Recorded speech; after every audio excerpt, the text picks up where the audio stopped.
तो आज की इस वीडियो लेक्चर में हम लोग पढ़ेंगे dear students charging and discharging of a capacitor.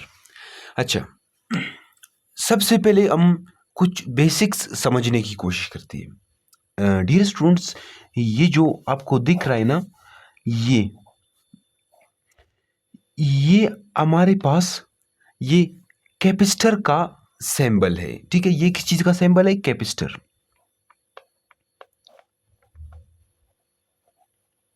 ये हमारे पास कैपेसिटर का सिंबल है। बिल्कुल इसी तरह ये जो आपको दिख रहा है ना, ये डियर स्टूडेंट्स, ये बैटरी,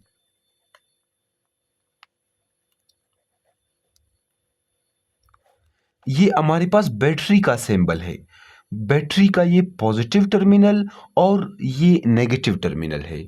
ठीक, अभी मेरा आपसे क्वेश्चन है कि what is the difference between capacitor and battery? Battery और कैपेसिटर में क्या फर्क है? डियर स्टूडेंट्स, कैपेसिटर, ये कैपेसिटर हमारे पास जो है ना, इलेक्ट्रिकल एनर्जी को स्टोर करता है, और बैटरी बैटरी केमिकल एनर्जी को स्टोर करता है। बैटरी ज्यादा वक्त के लिए एनर्जी को स्टोर करता है, कैपेसिटर कम वक्त के लिए एनर्जी को स्टोर करता है। तो कैपेसिटर और बैटरी में ये डिफरेंस है डियर स्टूडेंट्स, ये फर्क है दोनों में। ठीक, तो ये जो दूसरा चीज है ना, ये आपको दिख रहा है, ये हमारे पास है रेजिस्टर। इसे हम लोग क्या कहते हैं?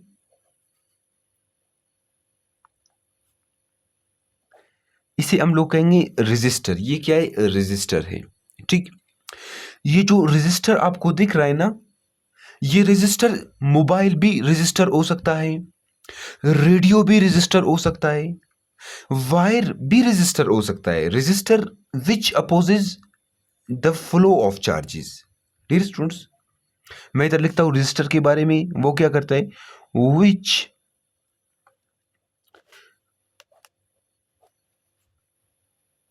opposes the flow of charges, उसे हम लोग क्या कहेंगे? रेजिस्टर कहेंगे। ठीक है, ये जो रेजिस्टर आपको दिख रहा है ना डियर स्टूडेंट्स, ये रेजिस्टर खुद एक डिवाइस होता है। इस रेजिस्टर का जो प्रॉपर्टी है उसे हम लोग कहते हैं रेजिस्टेंस।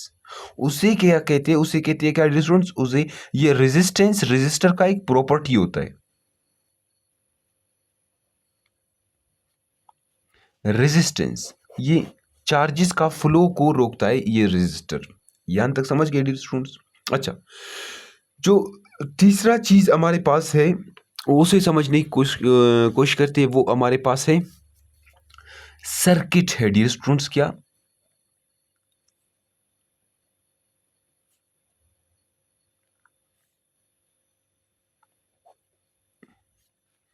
सर्किट है। इसे सर्किट नहीं बोलना, ये सर्किट है। ठीक है, ये सर्किट क्या है?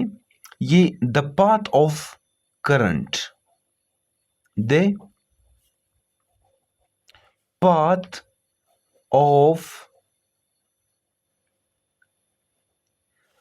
ऑफ करंट को हम लोग क्या कहते हैं? सर्किट कहते हैं डियर स्टूडेंट्स।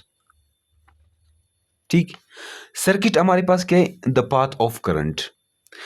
तो डियर स्टूडेंट्स, आप यहां पर देख ले, मैं आपको कुछ समझाने की कोशिश करता हूं।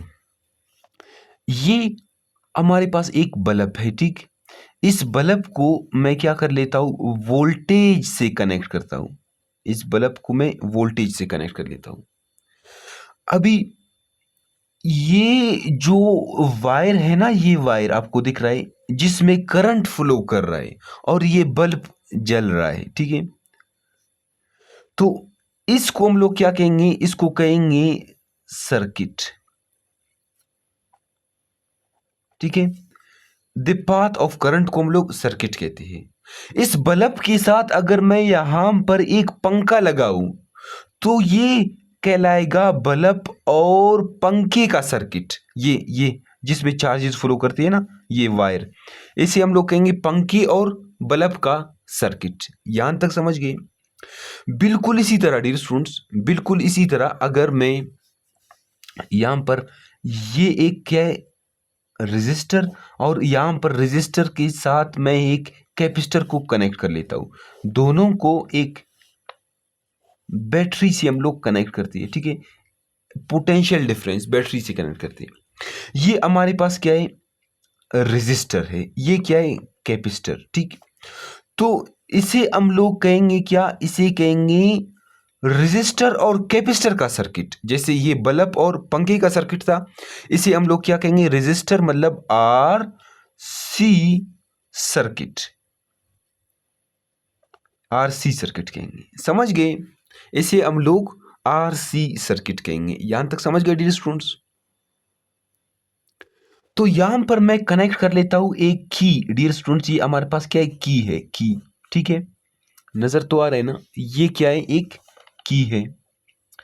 जब मैं इस की को ओपन कर लेता हूं, क्या कर लेता हूं, ओपन, मतलब मैंने क्या कर लिया, मैंने इसको ऑन कर लिया, ऑफ कर लिया, ठीक। इसको मैंने मतलब ऑफ कर लिया। जब मैं ओपन करूंगा तो ये ऑफ हो जाएगा। अगर मैं इसकी को क्लोज करूं, ठीक है, क्लोज, इसका मतलब मैंने इसे ऑन कर दिया, ऑन कर दिया। अभी किस तरह, ये देख लीजिए कुछ इस तरह, ठीक है। अभी बताओ ओपन है या क्लोज है। आप कहोगे सर ओपन है। ओपन का मतलब क्या है, ओपन का मतलब ऑफ। अभी ओपन है ना, करंट पास नहीं होगा, ओपन है। अगर मैं इसे क्लोज करूं, ये क्लोज हो गया। जब क्लोज हो जाएगा डियर स्टूडेंट्स, क्लोज का मतलब ऑन, फिर करंट जो है ना फ्लो करेगा। ओपन मतलब ऑफ, क्लोज मतलब ऑन, ओपन मतलब ऑफ, क्लोज मतलब ऑन। यहां तक समझ गए डियर स्टूडेंट्स। आज का हम लोगों का क्वेश्चन क्या है, आज का क्वेश्चन को समझने की कोशिश करते हैं। आज हम लोग क्या पढ़ने वाले हैं उसे समझने की कोशिश करते हैं। डियर स्टूडेंट्स, जब हम लोग इसकी को क्लोज करेंगे, मतलब ऑन करेंगे, ठीक है, तो इस कैपेसिटर के अंदर चार्जेस स्टोर होंगे। जब हम इसकी की को क्या करेंगे, क्लोज करेंगे, मतलब ऑन करेंगे, की को ऑन करेंगे तो करंट फ्लो करेगा, करंट फ्लो करेगा, चार्जेस फ्लो करेंगे। तो इस कैपेसिटर के अंदर क्या होगा, चार्जेस स्टोर होंगे, इस कैपेसिटर में चार्जेस स्टोर होंगे। आज का हम लोगों का क्वेश्चन ये है कि जब हम की को ऑन करते हैं, कितने टाइम के अंदर ये कैपेसिटर 100% चार्जेस को स्टोर कर लेगा।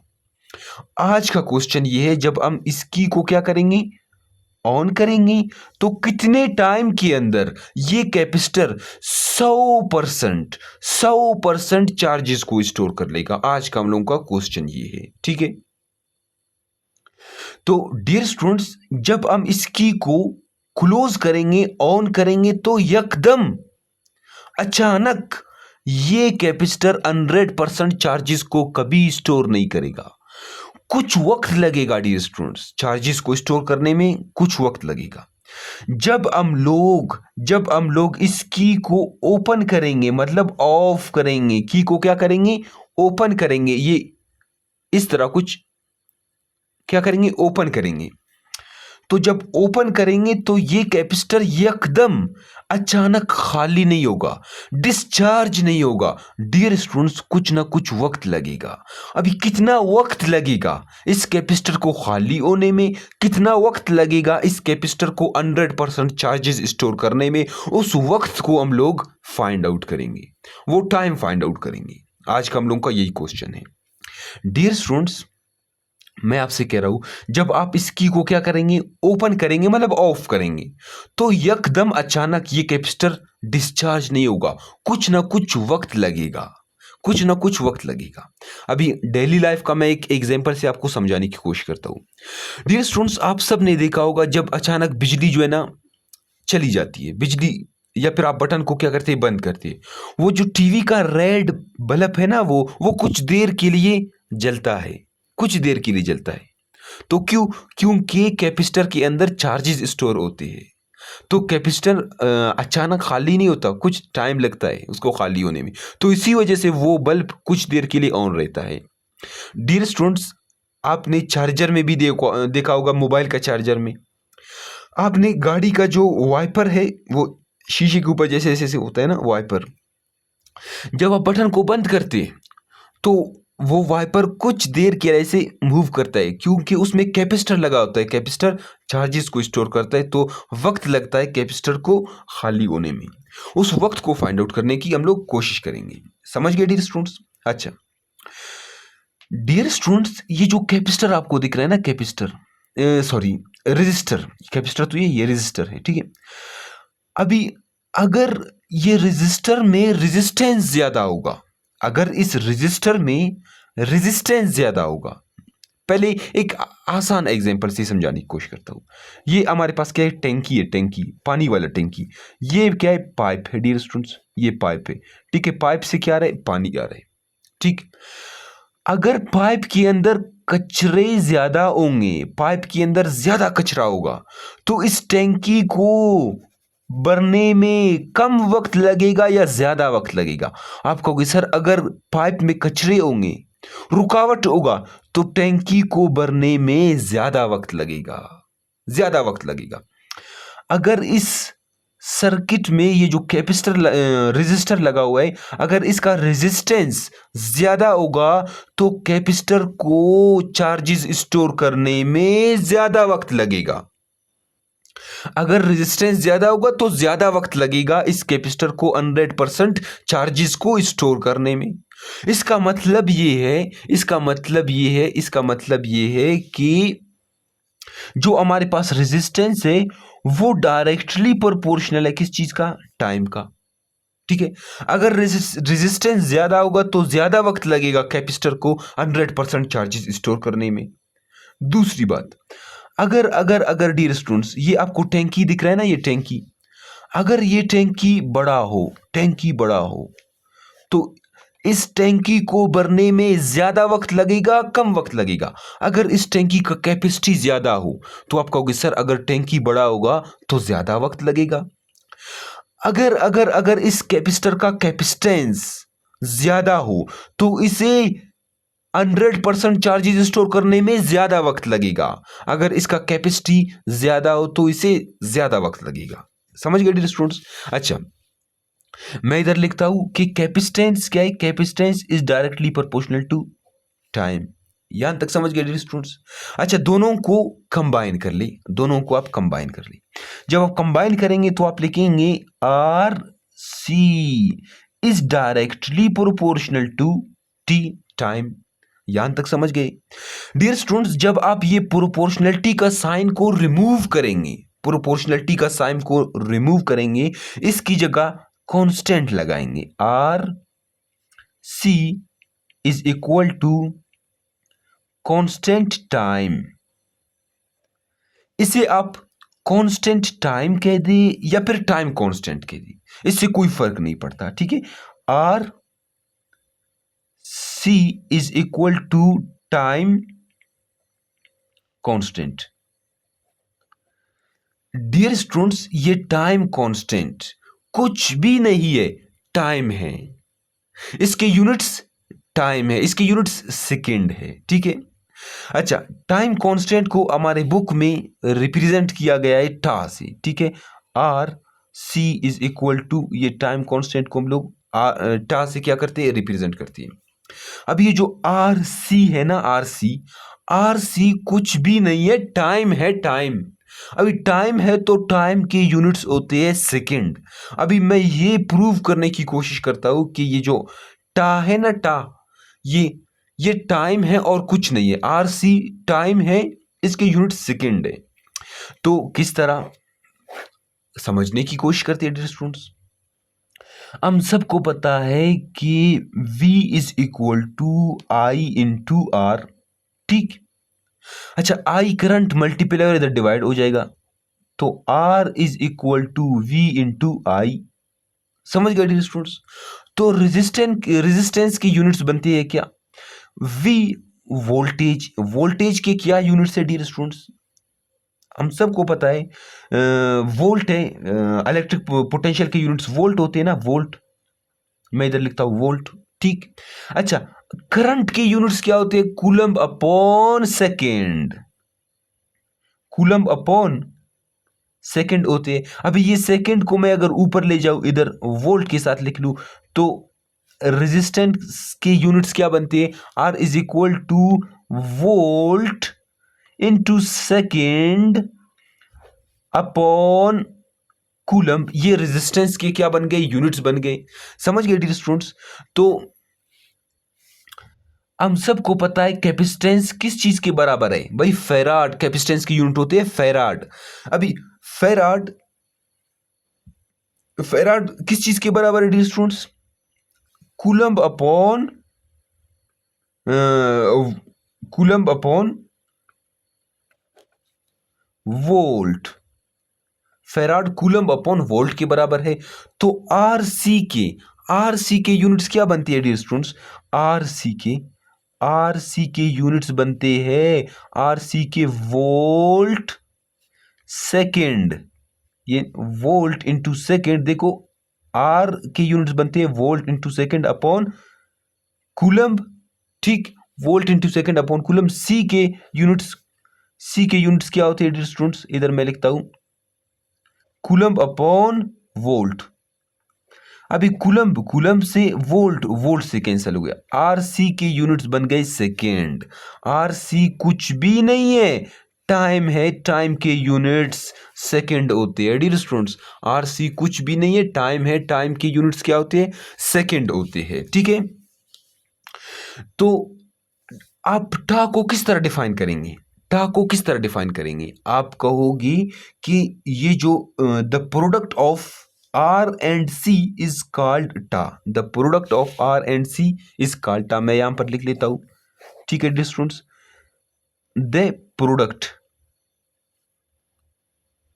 प्रोडक्ट ऑफ आर मतलब resistance and capacitance is called क्या? टा। टा टाइम है और कुछ नहीं है। यहां तक समझ गए डियर स्टूडेंट्स? तो डियर स्टूडेंट्स, अभी हम लोग समझते हैं कि एक कैपेसिटर कितने कितने टाइम के अंदर 100% चार्जेस को स्टोर कर लेगा। डियर स्टूडेंट्स, हमारी बुक में एक फार्मूला गिवन है, एक फार्मूला गिवन है, ठीक है। वो फार्मूला है कि Q is equal to Q nought 1 minus, ठीक है, एक्सपोनेंशियल और माइनस टा इंटू आर सी। ये फार्मूला गिवन है।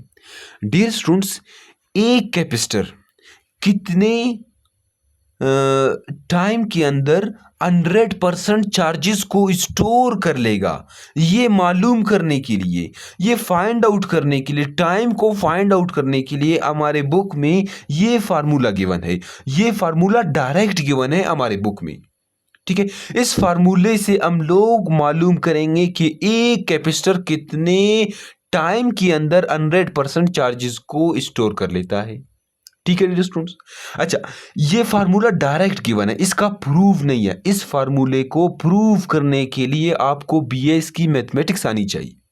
तो सेकेंड ईयर के बुक में बहुत से ऐसे फार्मूले गिवन है, डायरेक्ट गिवन है, बहुत से ऐसे फार्मूले जिनको प्रूव करने के लिए आपको बीएस की मैथमेटिक्स आनी चाहिए डियर स्टूडेंट्स। अच्छा, प्रूव तो नहीं करेंगे इस फार्मूले का, लेकिन हमें ये जरूर पता होना चाहिए कि what is Q, what is Q naught, what is E, ठीक है, एक्सपोनेंशियल। तो क्यू हमारे पास क्या है? क्यू हमारे पास है चार्ज एट एनी इंस्टेंट। क्या? CHARGE, चार्ज एट एनी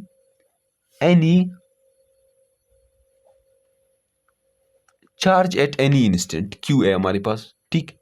ये क्यू नॉट नहीं है, क्यू नॉट है मैक्सिमम चार्ज। क्या? Q not maximum, Q not हमारे पास मैक्सिमम चार्ज है डियर स्टूडेंट्स। और ई, ये ई आपको दिख रहा है ना, ई क्या है? एक्सपोनेंशियल, ठीक है।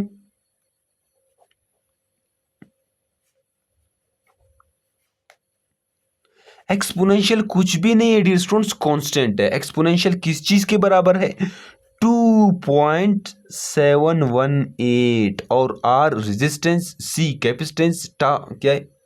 टा जो है ना टाइम कांस्टेंट है हमारे पास, ठीक है। यहां तक समझ गए डियर स्टूडेंट्स? अच्छा, अभी देखो मैं आपको समझाने की कोशिश करता हूं डियर स्टूडेंट्स। ये क्यू नॉट हमारे पास मैक्सिमम चार्ज है, Q charge at any instant, समझाने की कोशिश करता हूं डियर स्टूडेंट्स। ये फर्ज करें ये हमारे पास क्या है? एक फैन है, ठीक है, मतलब एक पंखा है, ठीक है, एक फैन है, ठीक, एक पंखा है, ये पंखा है, ठीक है। इस पंखे को हम लोग क्या करते हैं? कनेक्ट करते हैं किस चीज से? बैटरी के साथ। ये बैटरी का पॉजिटिव टर्मिनल, ये बैटरी का नेगेटिव टर्मिनल। यहां पर हमारे पास लगा हुआ है क्या? कैपेसिटर। ये हमारे पास कैपेसिटर लगा हुआ है। जब आप की को ऑन करते हैं, जब आप की को ऑन करते हैं तो ये पंखे का कैपेसिटर, पंखे का कैपेसिटर 5 सेकेंड्स के अंदर, 5 सेकेंड्स के अंदर कितने? 5 सेकेंड्स के अंदर 100% चार्जेस को स्टोर कर लेता है। 5 सेकेंड्स के अंदर ये पंखे का कैपेसिटर 100% चार्जेस को स्टोर कर लेता है। पहले सेकेंड के अंदर जितना चार्ज स्टोर करेगा उसे हम लोग कहेंगे क्या? क्यू। दूसरे सेकंड के अंदर जितना चार्जेस ये स्टोर कर लेगा उसे हम लोग कहेंगे क्यू। तीसरे सेकंड के अंदर ये कैपेसिटर जितना चार्जेस स्टोर करेगा उसे हम लोग क्यू कहेंगे। चौथे सेकंड के अंदर ये कैपेसिटर जितना चार्जेस स्टोर कर लेगा उसे भी हम लोग क्यू कहेंगे। पांचवें सेकंड के अंदर जितना चार्जेस ये कैपेसिटर स्टोर कर लेगा उसे हम लोग क्यू नहीं, क्यू नॉट कहेंगे। क्यू नॉट क्या है? मैक्सिमम चार्ज है। क्या है? मैक्सिमम चार्ज है। यहां तक समझ गए? अच्छा, हम लोग क्या करेंगे? हम लोग अभी फाइंड आउट करेंगे क्या? Charging of a capacitor. मतलब चार्जिंग ऑफ अ कैपेसिटर मेरा मतलब है कि कितने वक्त के अंदर एक कैपेसिटर 100% चार्जेस को स्टोर कर लेगा। तो क्या है? CHARGIN, charging of capacitor. हम लोग फाइंड आउट करेंगे charging of a capacitor. Dear students, जब टा टा टा हमारे पास का कुछ भी नहीं है, टाइम है, ठीक है। जब टा बराबर होगा 1 RC, पहले हम लोग फाइंड आउट करते हैं 1 RC के लिए। जब टा 1 RC के बराबर होगा, RC कुछ भी नहीं है, टाइम है, टाइम।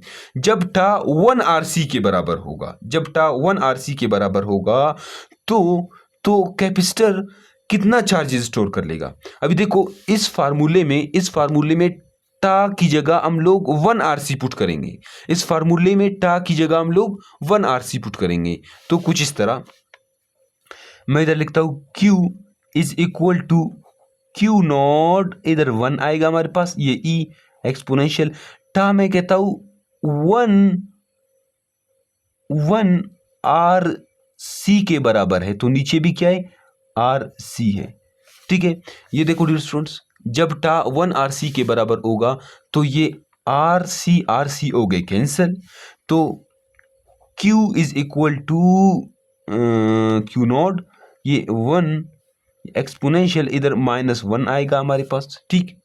अच्छा, इसको मैं इस तरह लिख लेता हूँ, Q is equal to Q nought 1 upon E, कुछ इस तरह। यहां तक समझ गए? अच्छा, E किस चीज के बराबर है डियर स्टूडेंट्स? E किस चीज के बराबर है? मैं इधर लिख लेता हूं, सॉरी। E किस चीज? Q is equal to Q nought, इधर 1 आएगा, माइनस E किस चीज के बराबर है? देखो कांस्टेंट है ना, तो 2.718 के बराबर, 2.718 2.718 के बराबर है। डियर स्टूडेंट्स, जब आप इसका क्या लेंगे? LCM लेंगे, इसे सॉल्व करेंगे तो आपका आंसर क्या आएगा? Q is equal to Q nought into 0.63 आपका आंसर आ जाएगा। आप इस आंसर को परसेंटेज में लिखना चाहते हैं, तो Q is equal to Q nought 100 से मल्टीप्लाई कर ले तो 0. ये पॉइंट नहीं आएगा, 63%।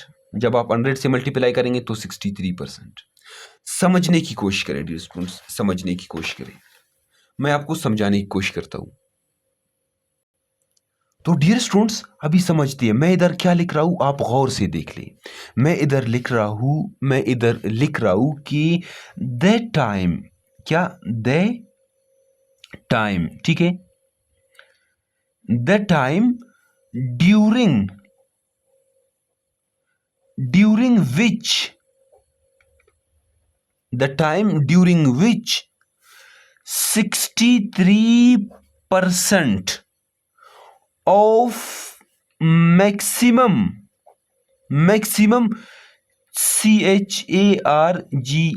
charges store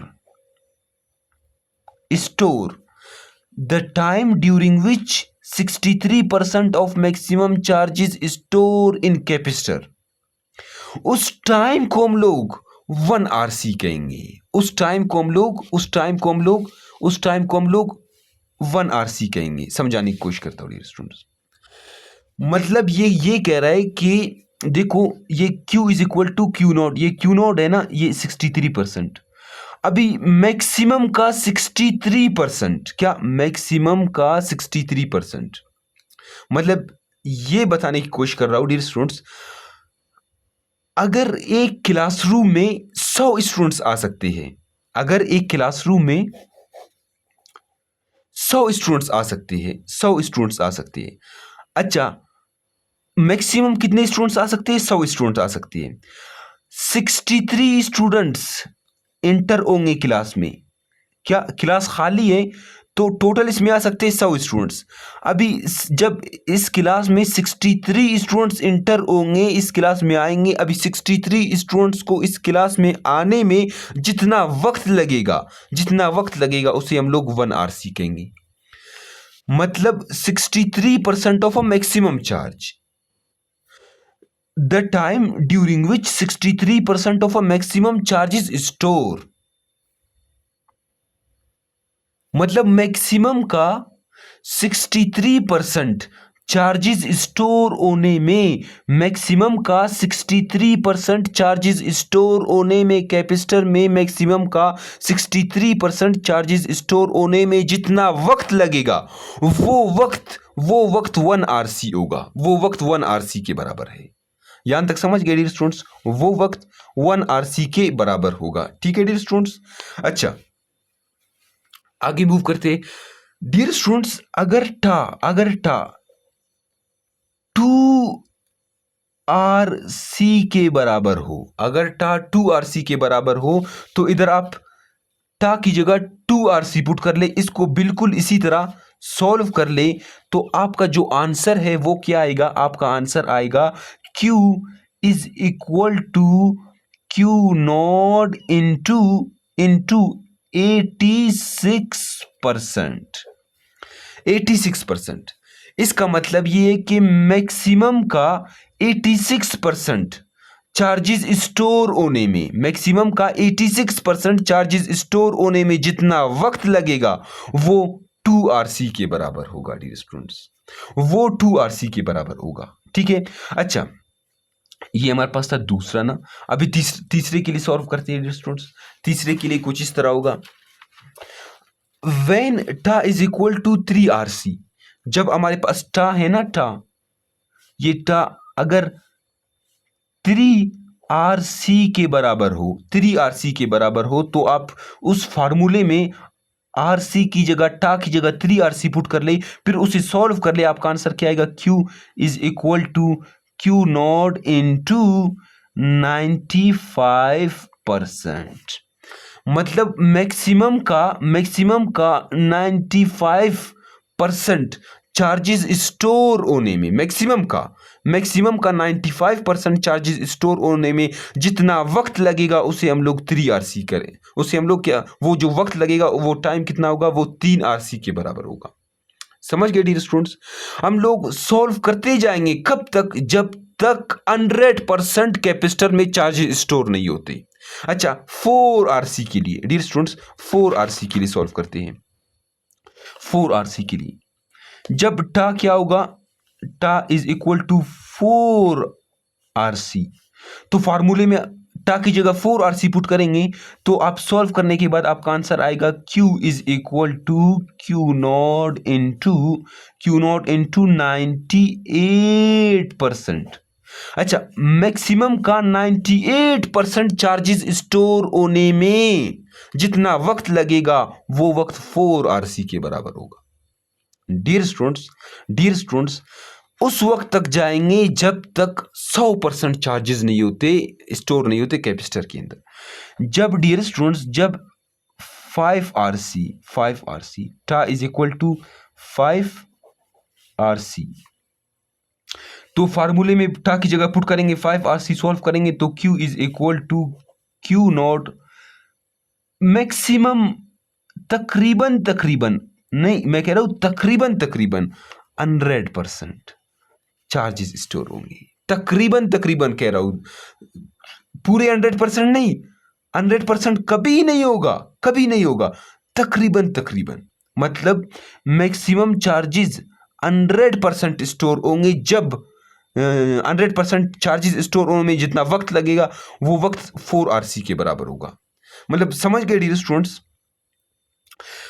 स्टूडेंट्स, अगर आप 6RC के लिए सॉल्व करें, 6RC के लिए क्या, 6RC के लिए अगर टा 6RC के बराबर हो, अगर टा 7RC के बराबर हो, टा 8RC के बराबर हो डियर स्टूडेंट्स, उसके बाद फर्क बहुत कम आएगा, डियर स्टूडेंट्स, उसके बाद बहुत कम फर्क आएगा। इसी वजह से हम जो है ना 5 पे आकर रुक जाते हैं। हम लोग कहते हैं 5 व्हेन टा इज इक्वल टू 5RC, तो तकरीबन 100% चार्जेस स्टोर होते हैं। अभी आप कहोगे क्यों, समझाने की कोशिश करता हूं डियर स्टूडेंट्स। अभी देखो, ये है ना, पढ़ रहे थे हम लोग, जब आप इस क्या करते हैं, इस की को ऑन करते हैं, जब आप इस की को ऑन करते हैं तो इस कैपेसिटर के प्लेट्स के अंदर नेगेटिव चार्जेस स्टोर होते हैं या नहीं। अभी इधर नेगेटिव चार्जेस, नेगेटिव, इतने ज्यादा नेगेटिव चार्जेस स्टोर होंगे, इतने ज्यादा नेगेटिव, मजीद नेगेटिव चार्जेस जब आएंगे तो ये इन्हें रिपल करेंगे। क्या करेंगे? रिपल करेंगे। जगह तो है इधर, जगह तो है, लेकिन चार्जेस आ नहीं सकते। जब चार्जेस आएंगे तो इधर नेगेटिव पहले से इतने ज्यादा है कि दूसरे नेगेटिव को क्या करेंगे? रिपल करेंगे। तो ये कैपेसिटर कभी 100% चार्जेस को स्टोर नहीं करेगा। ये मैं आपको थ्योरेटिकली बता रहा हूं। ये देखो, ये मैथमेटिकली डियर स्टूडेंट्स, मैथमेटिकली यहां तक समझ गए डियर स्टूडेंट्स? अच्छा, तो अभी मैं आपको ग्राफ को समझाने की कोशिश करता हूँ डियर स्टूडेंट्स। ग्राफ से भी मैं आपको समझाऊंगा। आप एक मिनट इधर देख लें, ग्राफ से समझाने की कोशिश करता हूँ डियर स्टूडेंट्स। ये ग्राफ कुछ इस तरह बनेगा, ठीक है। यहाँ पर y एक्सिस पर q मतलब चार्जेस, ठीक है। ये देखो, ये यहाँ पर क्या होगा? 0 होगा डियर स्टूडेंट्स। यहाँ पर मैं लिखता हूँ 1RC, यहाँ पर क्या होगा? 2RC, ये वक्त है डियर स्टूडेंट्स। RC कुछ भी नहीं है, टाइम है। या 3RC, 4RC, ये क्या होगा? ये 5RC होगा डियर स्टूडेंट्स। यहां तक समझ गए? यहां पर मेरे पास क्या होगा? चार्जेस 10%, यहां पर 20%, यहां पर डियर स्टूडेंट्स 30, यहां पर 40, यहां पर क्या होगा? 50। इस तरह मूव करेंगे यहां पर, मतलब मैं कहूंगा क्या, यहां पर क्या होगा? 60 होगा डियर स्टूडेंट्स, 60 होगा, ठीक। फिर यहां पर क्या होगा हमारे पास? 70 होगा डियर स्टूडेंट्स। फिर आगे जो है ना 80, 90 कुछ इस तरह। तो मैं ये यहां पर रख लेता हूं, आपको समझाने की कोशिश करता हूं डियर स्टूडेंट्स। कुछ इस तरह ना, नजर तो आ रहे ना? यहां पर क्या होगा? फिर 80 होगा, 80 होगा, ठीक है। फिर डियर स्टूडेंट्स ये 90, फिर यहां पर क्या होगा? 100% चार्जेस स्टोर होंगे, 100% चार्जेस स्टोर होंगे। नजर तो आ रहा है ग्राफ ना डियर स्टूडेंट्स? अच्छा डियर स्टूडेंट्स, तो आप इधर देख लें, जब टा, ठीक है, 1 आरसी के बराबर था, 1 आरसी के बराबर था, जब टा क्या था, 1 आरसी के बराबर था, तो कितने परसेंट चार्जेस स्टोर हो गए?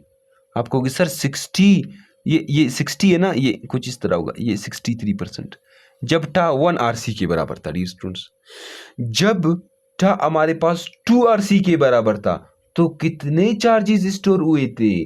कितने परसेंट चार्जेस स्टोर हुए थे? 86% डियर स्टूडेंट्स। कितना? 86%। ये हमारे पास 70, ये क्या होगा, 80 है ना, 80। तो क्या था, 86, ये कुछ इस तरह यहाँ पर बनेगा। ये 2 आरसी के लिए डियर स्टूडेंट्स, ये 2 आरसी के लिए कुछ इस तरह, समझ गए? अच्छा, जब टा 3 आरसी के बराबर था, तो 95% चार्जेस स्टोर हुई थी स्टूडेंट्स। कितनी? 95%। तो मैंने इधर लिखा है ना, जब टा क्या था, जब टा हमारे पास क्या था, 4 आरसी के बराबर था, तो डियर स्टूडेंट्स, हाँ ठीक है, मैंने सही लिखा है इधर। जब टा हमारे पास क्या था, 4 आरसी के बराबर था, तो कितने चार्जेस स्टोर हुए थे? तो 3 आरसी के बराबर था टा, जब 3 आरसी के 95%। कितना? ये कुछ इस तरह ये होगा 95%, 95%। समझ गए डियर स्टूडेंट्स? जब टा हमारे पास कितना था, 4 आरसी के बराबर था, तो ये ग्राफ कुछ इस तरह बन रहा है ना। जब टा 5 आरसी के बराबर था, अभी इनको मैं पॉइंट्स बना लेता हूँ कुछ इस तरह, कुछ इस तरह, कुछ इस तरह, कुछ इस तरह डियर स्टूडेंट्स, ये आपको नजर आ रहा है। अगर मैं ग्राफ बना लूँ ना, ग्राफ, तो ग्राफ मेरे पास कुछ इस तरह बनेगा डियर स्टूडेंट्स। ये देखो, ये ग्राफ कुछ इस तरह बनेगा। ये देखो, ये ग्राफ कुछ इस तरह बनेगा। ये ग्राफ बन रहा है डियर स्टूडेंट्स, ये ग्राफ बन रहा है, समझ रहे हो? तो ये कुछ इस तरह होगा डियर स्टूडेंट्स। तो आप ग्राफ से देख रहे हैं, शुरू शुरू में ज्यादा चार्जेस स्टोर हो रहे हैं डियर स्टूडेंट्स। वक्त के साथ साथ साथ साथ बिल्कुल ये 100% कभी नहीं होगा डियर स्टूडेंट्स। 100% कभी चार्जेस को स्टोर नहीं करेगा ड्यू टू रिपल्शन। मैंने आपको बता दिया, ठीक है। अभी शुरू शुरू में ज्यादा चार्जेस स्टोर हो रहे हैं, लेकिन आहिस्ता आहिस्ता कम हो रहे हैं डियर स्टूडेंट्स। बिल्कुल इसी तरह, बिल्कुल इसी तरह ये देखो, फर्ज कर लो ये हमारे पास क्या है, एक, ये भी हमारे पास एक टैंक है, ये भी टैंक है, ठीक है। ये पानी से भरा हुआ है। अगर एक पाइप से मैं इन दोनों को कनेक्ट कर लेता हूँ, तो शुरू में इसमें पानी ज्यादा है, तो तेजी से पानी इधर आ जाएगा ना। इसका लेवल कम होगा, इसका लेवल ज्यादा होगा। तो शुरू में ज्यादा, 1 सेकंड में बहुत पानी आएगा, फिर दूसरे सेकंड में कम, तीसरे में और कम, बिल्कुल इसी तरह जैसे ये ग्राफ से आप देख रहे हैं डियर स्टूडेंट्स। यहाँ तक समझ गए? तो नेक्स्ट वीडियो लेक्चर में हम लोग पढ़ेंगे, इस वीडियो लेक्चर में हम लोग क्या डिस्कस कर रहे थे, charging of a capacitor, capacitor किस तरह चार्ज होता है। नेक्स्ट वीडियो में हम लोग पढ़ेंगे डिस्चार्जिंग ऑफ अ कैपेसिटर, मतलब किस कैपेसिटर किस तरह खाली होगा डियर स्टूडेंट्स।